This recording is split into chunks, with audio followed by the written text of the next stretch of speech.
তুমিও আইস দেবী, তুমি মধুকরী কল্পনা, কবির চিত্ত ফুল মন মধু লয়ে রচ মধু চক্র।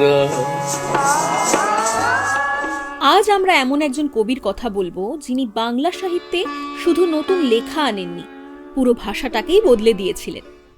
তিনি মাইকেল মধুসূদন দত্ত, আধুনিক বাংলা সাহিত্যের প্রথম মহান কবিদের একজন। বাংলা নাটক, মহাকাব্য, সনেট সবকিছুতেই তিনি এনেছিলেন এক নতুন বিপ্লব। 1824 সালে যশোরের সাগরদাঁড়িতে জন্ম।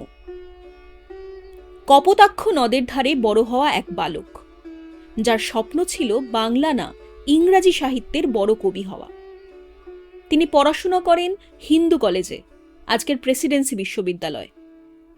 সেখানে তিনি পাশ্চাত্য সাহিত্য, শেক্সপিয়ার, মিল্টন, বায়রনের প্রেমে পড়ে যান। বিশেষ করে বায়রন, কারণ দুজনের জীবনেই ছিল এক অদ্ভুত বেপরোয়া সাহস। কিন্তু একটা প্রশ্ন করি, একজন মানুষ নিজের স্বপ্নের জন্য কতদূর যেতে পারে?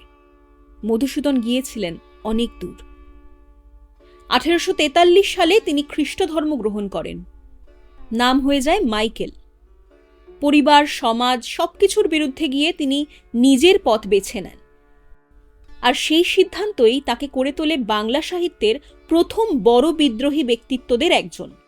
প্রথম দিকে তিনি ইংরাজিতে কবিতা লিখতেন, the captive lady, visions of the past, কিন্তু তেমন সাফল্য আসেনি। তারপর তিনি ফিরে এলেন নিজের মাতৃভাষায়, আর সেই ফেরাটাই বদলে দিল বাংলা সাহিত্যকে। 1859 সালে লিখলেন বাংলা সাহিত্যের প্রথম পাশ্চাত্যধর্মী নাটক শর্মিষ্ঠা।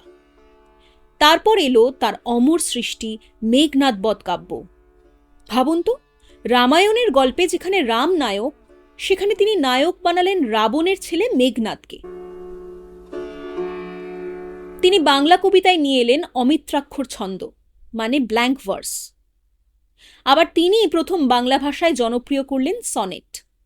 বীরাঙ্গনা, ব্রজাঙ্গনা, তিলোত্তমা সম্ভব, একটার পর একটা সৃষ্টি বাংলা কবিতাকে নিয়ে গেল নতুন উচ্চতায়।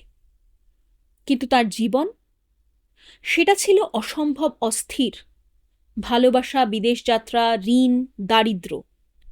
শেষ জীবনটা কাটে প্রায় নিঃস্ব অবস্থায়। 1873 সালে কলকাতায় তার মৃত্যু হয়, মাত্র 49 বছর বয়সে।